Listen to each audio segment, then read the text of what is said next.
Hello, family. This is part 2 of She's Pregnant and He's Still Breaking Her. When your toxic boyfriend starts recording you after provoking you, this part is dangerous. He provokes her, breaks her down, then pulls out his phone and starts recording her reaction. Not what he said, not what he did, not his threats, just her tears, her raised voice, her breaking point. Then he stops it and starts it again, only capturing the pieces that make him look like the victim. This is called reactive abuse. And it's done so she doubts herself, fear of being seen as crazy, fear no one will believe her, feels silenced. And if this is happening to you, it's not accidental. He threatens to leave to go back to his parents' house, even though he knows it's toxic over there. And even though he hates being over there. He's ghosted her before, disappeared for weeks, and came back when he was ready.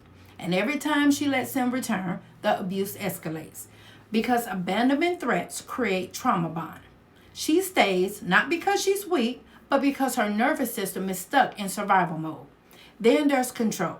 He questioned why does she need her charger to an old phone of hers that she still receives text messages on, so he can determine whether she's allowed to respond back. He blocks communication between her child and the grandmother, not because it's unhealthy, but because he didn't approve of how the message was delivered. That isn't boundaries. That's isolation. And isolation always comes before escalation. He blames his past for his behaviors, his childhood trauma, his lost job, his insecure masculinity because of the lost job.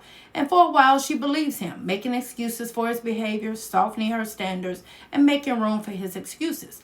But now he has a job again, more money, more stability, and the abuse is worse. Because it was never about the stress of all of his excuses. It was always about control.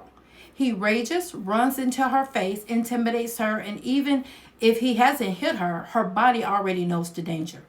Fear during pregnancy isn't just emotional. It impacts the baby. Stress hormones cross the placenta. Trauma imprints early. Children don't just witness abuse, they absorb it. Listen to me carefully. Whether he's a narcissist or not, doesn't matter. Toxic is toxic, abuse is abuse. And it does not improve after birth.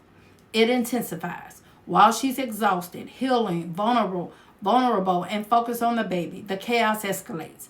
Babies don't heal broken men. They grow up inside the chaos. If you're watching this and something in your chest tightens, that's no coincidence. That's your intuition.